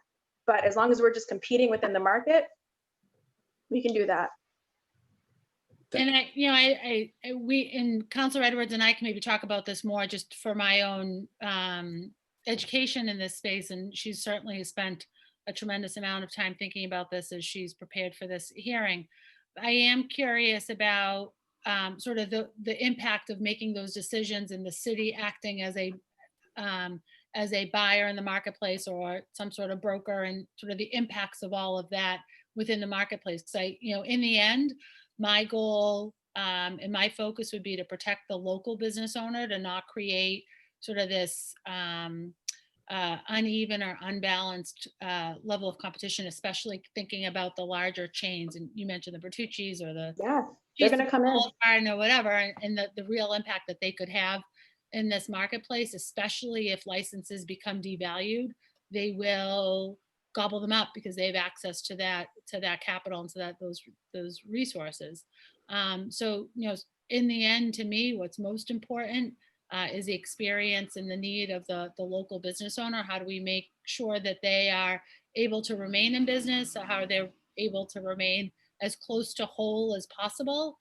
And that they're also sort of as an aside, being able to inform in a real way, in a meaningful way, the decisions that we're making as a city, because that's critically important. And it's, it makes me anxious to think about, the number that we're talking about in the city, that's at least 25% of our businesses, restaurant or not restaurant, are not going to open on the other end of this. So, this is, again, sort of a parallel conversation that needs to be happening at the simultaneously, but how our businesses in a part of the conversation about reopening, and how are they informing the phases and the changes that we foresee. It's something that I think about my business, which isn't a restaurant business, every single day. So our impact and our risk is different.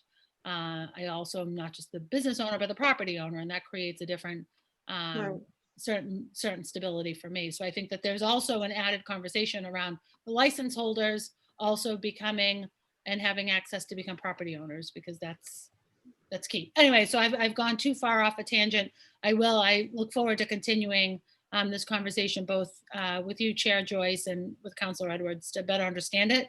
But I think more importantly with Phil and Gustavo, and perhaps sooner than later at the quiet few for one or two. Thank you. Thank you, Mr. Chair, and thank you everyone that's here. Thank you, Councilor Asabi George. Not sure if Councilor Flaherty is still on with us. Councilor Flaherty?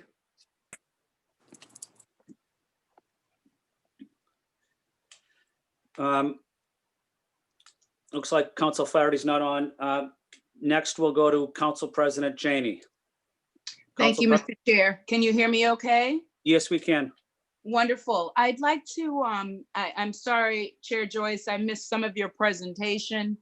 I heard you talking about the number of restricted and unrestricted licenses, and rather than to repeat that here, I just hope that we could have that as a follow-up for the committee, for the council. Sure. Yeah, that would be great. And it is fair to say that at any given point in time that it's difficult to say how many available licenses there are. Like, I think we've had this conversation. Yeah, it is difficult because we often don't know until it's time to renew those licenses. And a lot of times people apply for a license and we approve it, and then it goes to the ABCC and we don't necessarily know when it hasn't, we don't track. One of the best windows to know, though, I think you mentioned earlier a time frame in the fall when people have to renew. Is that the best time to get a good glimpse of where we are in the city, if we wanted to understand the available licenses, not just the ones that have been that are already designated?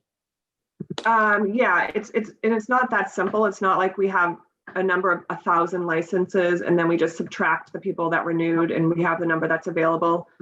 Some of them, are tied to other things, but the fall is probably the better time. I wonder, thank you for that. And, you know, my understanding of this and why I'm excited about it is I think this is, you know, one more way the council is showing its desire to be creative and tackling really complex problems. And my understanding of it is that if we've got this uneven system, I think we all agree that we have a very uneven, inequitable system that disadvantages some groups at the expense of others in terms of how the licenses have played out in our city. And so if there was an opportunity to take a license that is currently in the open market and for the city to buy that back, and then it could have some, you know, it could be designated to a certain neighborhood and have certain restrictions or whatever. Or if we even wanted to continue to let it be unrestricted, like, I think there is, for me, you know, some excitement about how this could help us dismantle a system that is hurting many folks and leaving many folks out. And so that's why it's exciting to me. And if I misunderstand it, then certainly I hope the sponsor through the chair would let me know.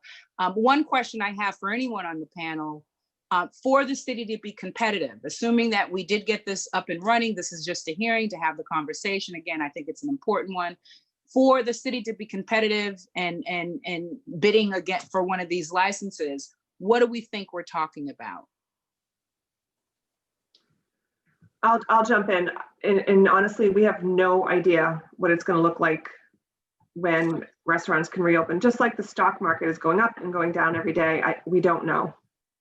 There hasn't been a transfer since COVID-19. Right. Okay. Or value. Fair enough. We don't know. But pre-COVID, the average was what? And we don't know. It could be higher, it could be lower. We don't know. Okay. But what was it before? Let's just, so I can have some ballpark. The high water mark before COVID in March. I'm sorry, it just froze on me. Could that be repeated? Throw that number out.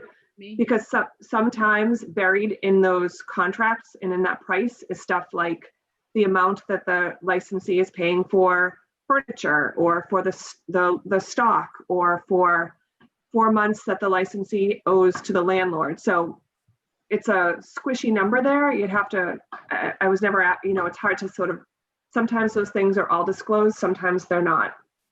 But roughly, fair enough, but even when we purchase homes, there are things that go into the negotiation, whether or not there are repairs that need, you know, so, but there's an average price.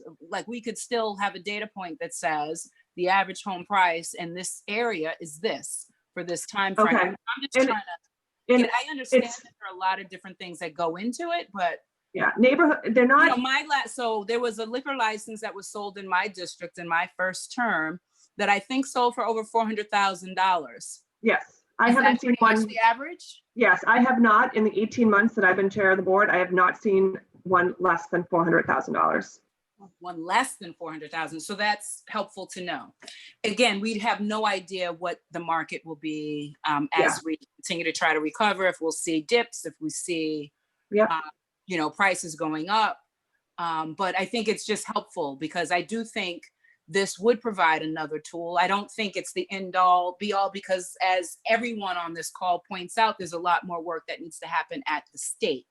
But I think, you know, we can't wait around for something at the state. If there's an opportunity here at the city for us to be creative and think of new ways of helping small business owners be more competitive and helping our neighborhoods become these thriving commercial districts that I think we all want to see, then we need to be exploring all options. So I'd be interested from anyone on the panel, you know, really the strengths and things here that we should really take and try to figure out. If there are things that we think are really complicated and need additional answers, I'd like that highlighted as well. And I know this is not like a piece of legislation you're responding to, but just in terms of this conversation and how it's flowed, if there are certain items that have come up that sound like, yes, that's where we need to continue to go. And if there are other areas there, we're just going to need more work or more, we have more questions. Thank you, Councilor Janey. I think Phil was going to respond, if that's okay, Mr. Chair. And I'm done on my questions. Sure. Phil and Gustavo, I believe, had a response. Yeah. Oh, thank you. And then, and I'm happy to sit back. Thank you. This is Gustavo. Just a couple of thoughts just on the value of these licenses. They're obviously, you know, the pre-COVID value of these licenses. We our team shares the view that Chair Joyce expressed, which is, you know, that the average of a full liquor license was probably somewhere around $450,000. Now, the important consideration here and why, you know, I really believe that a strategy like this is about a small business relief measure is because the value, as has been discussed, of these licenses is going to fall. It's surely going to fall, and that's for a number of reasons. It's not just because we expect restaurants to continue to close, very unfortunately. As more of these licenses are available, market forces, the values will fall. There's also there's nobody who's opening a new restaurant anytime in the near future. And so there's no buyers for these licenses. So even if you go out, the city. That's why I think this is an opportune time. Exactly right. Rather than some other big entity to swoop in and then hold on to them because they're wealthy enough to do so. And then they will all be at a disadvantage, you know, 2, 3, 4, 5 years from now. Yeah, I'm sorry. I would just add just really quickly another kind of consideration for the value of these licenses falling is that you know, Josh there at the Quiet Few described he can't sell those 120 bottles of liquor. There's no value, there's no the revenue that was once generated by these valuable licenses is not there. You can't sell alcohol out the door right now, or even under this scenario in which we come back to in-person dining and there are occupancy restrictions.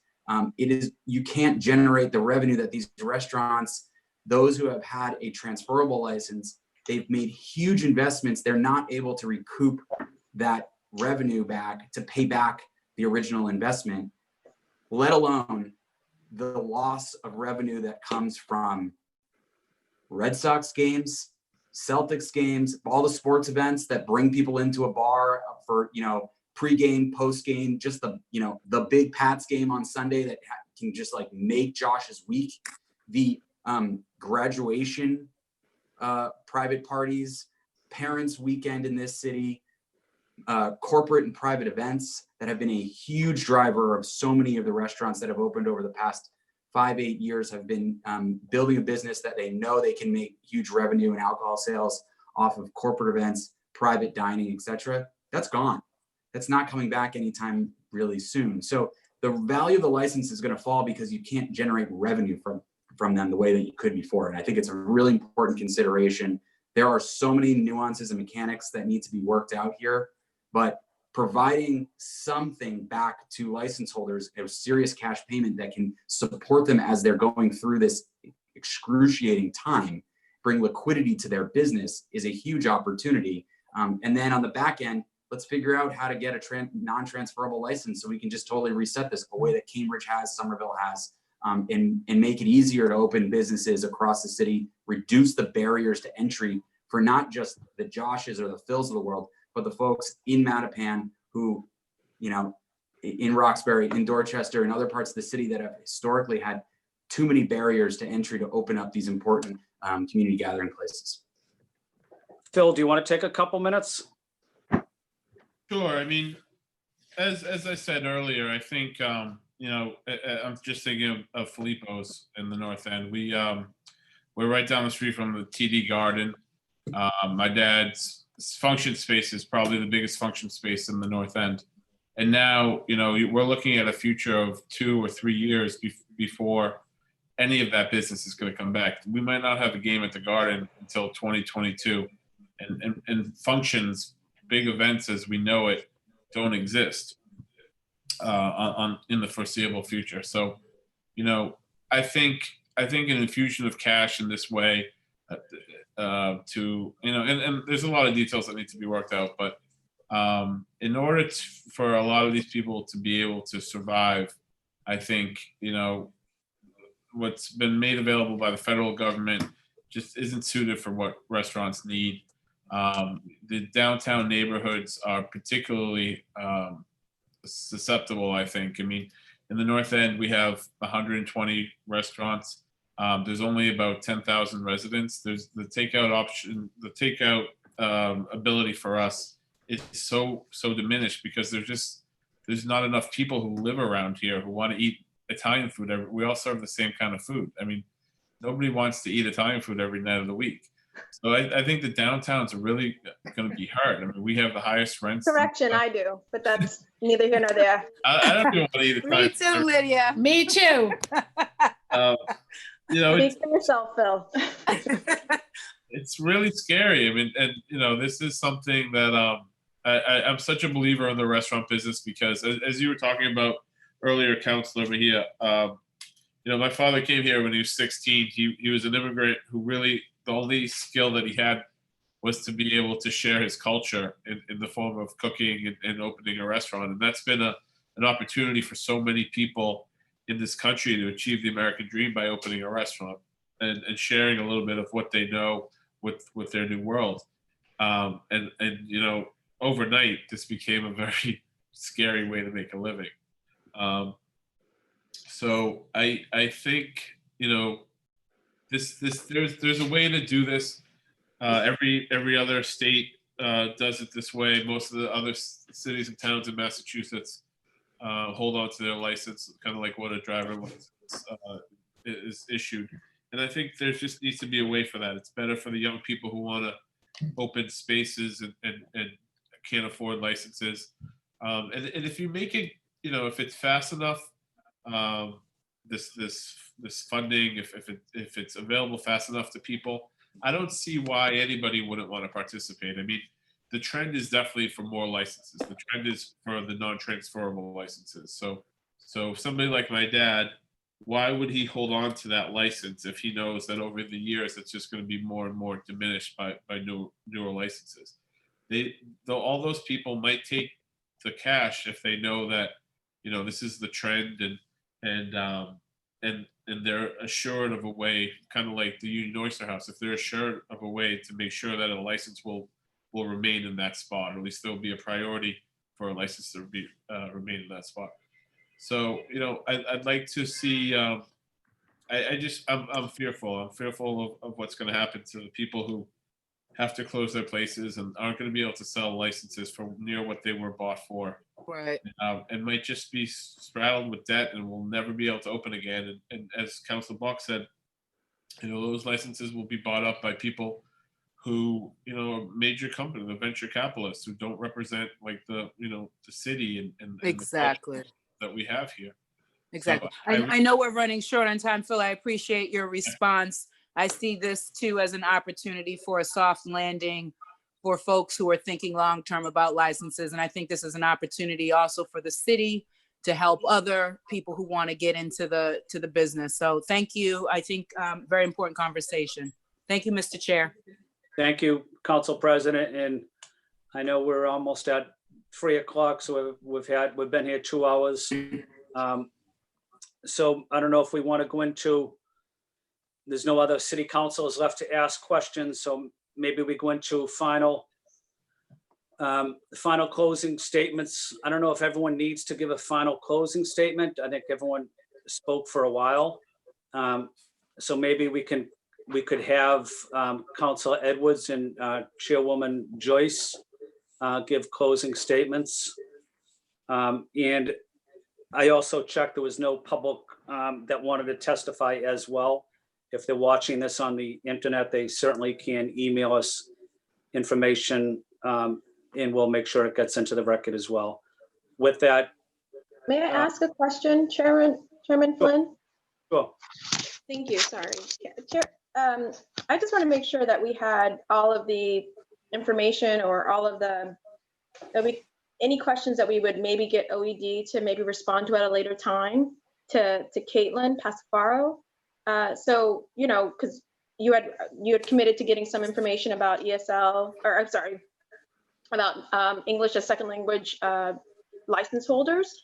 But because, I mean, honestly, a lot of this, the whole point of this program, we were talking about the administration of it with Kathleen, But with Caitlin, it is about whether the city has the money, how it could move that money, right? So the person is with business development. So I know you may not have answers to these questions today, but if you could go back, or if you could, maybe we can answer some of these questions. Number one, it's an innovative, and I'm wondering if the city is open at least to a pilot program. So something that is finite, could see how it could work so one, I'm hoping the city would at least commit to something to learn from. Number two, I do think I think the city needs to be thinking about the market. It needs to be thinking about what an average liquor license is going to be before it hits us, and either we have set up a program that will fail because we didn't respond to, or that we have overfunded and now we don't have enough people willing to sell because it's still working. But I do think it's worth analyzing the post-COVID, the damage to be done. I agree, and I think I heard from Kathleen that the focus right now of the city is to save as many as possible. But I also think we need to think realistic. There's some that aren't coming back, or some that are going to be teetering and need some help. How do we help them? What do those numbers look like? So, and then based on that, what do you think a pilot program could fund? How much money? I mean, the city just put out $6 million for a different form of relief.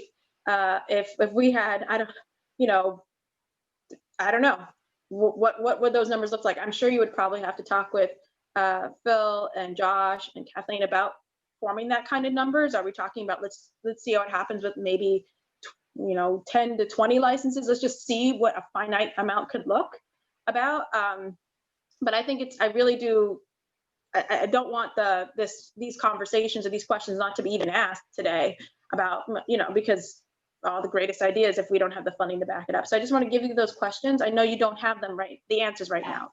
And, I just want to add, obviously Kathleen's the regulator, the content expert. My role today was really to listen, because I, didn't have much more information beyond what was just on the hearing order. So, it was really my goal to come here, be educated, to hear what you all are thinking, what kind of direction you're going in, hear from the restaurant owners. So this will all be taken back to our team to discuss further.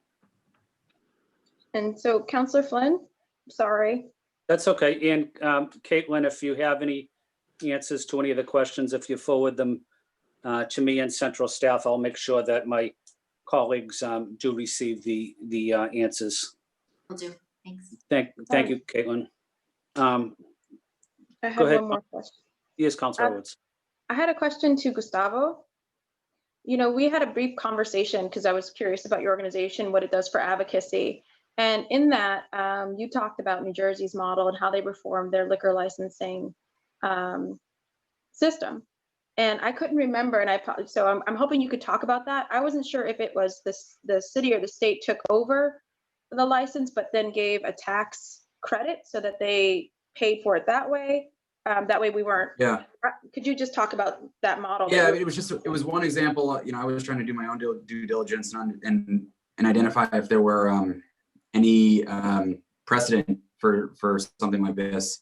There's not a lot, but to Phil's point, I think all the states have already established a clear system long ago. But in New Jersey, over the past few years, there has been an effort at the state level, the legislature, to pass a liquor license reform bill that would add a couple of new classes of licenses, and as a means to support those existing license holders whose licenses, with the influx of new licenses, that their existing licenses would be devalued.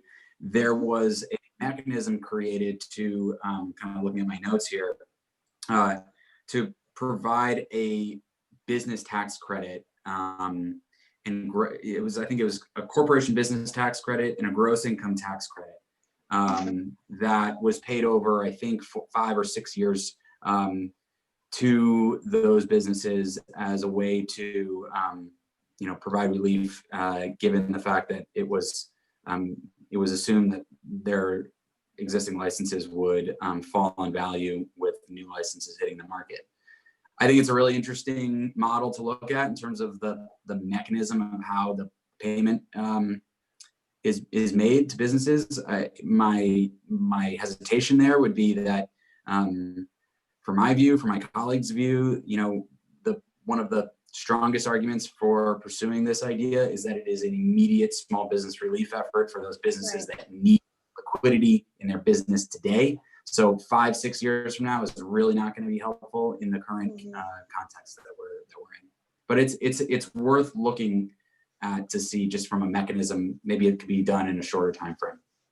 Or maybe it's something that could be linked to other legislation when we're trying to expand the amount of licenses, to counter the argument that too many licenses will devalue current licenses. We hit that a lot.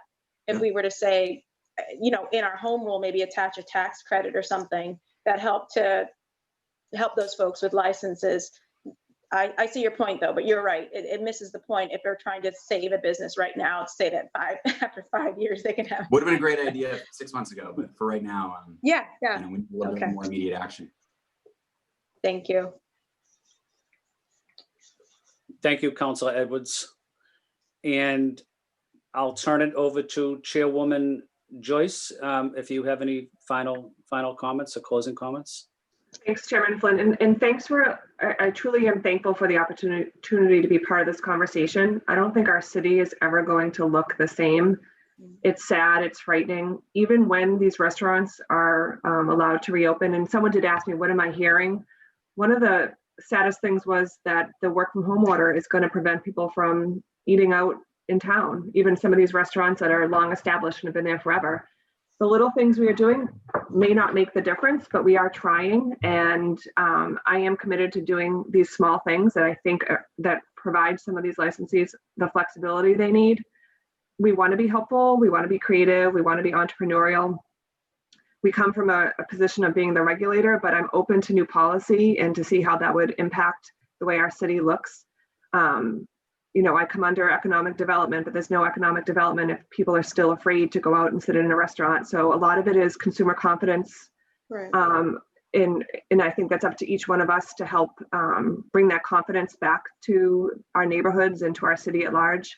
I don't think whatever the date is for restaurants to reopen, I don't think we're going to see an influx of people out there. It's just not possible. I think what's going on now is going to have a ripple effect for years and maybe generations. I like the ideas. I'm open to them. I don't have the solution, and I don't know what that would look like as far as the process we would need to get there. But if there's any way that I can be part of the process, I'm happy to do so. Thank you, Chairwoman Joyce. I also want to say thank you to all the panelists for being here, for the restaurant industry, from Caitlin Passafaro at the Economic Development and Leslie Hawkins at the Licensing Board as well. Phil and all of the panelists and my colleagues on the City Council, thank you. It was a robust, informative discussion.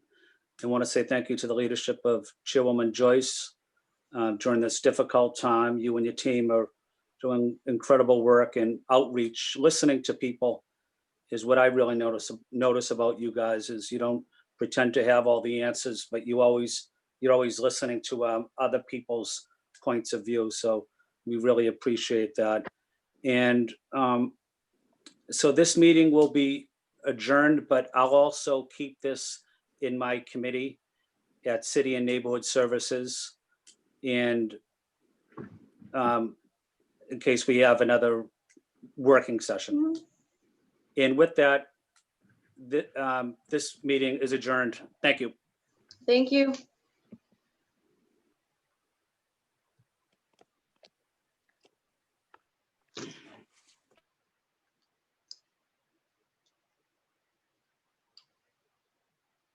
Good hearing, Lydia.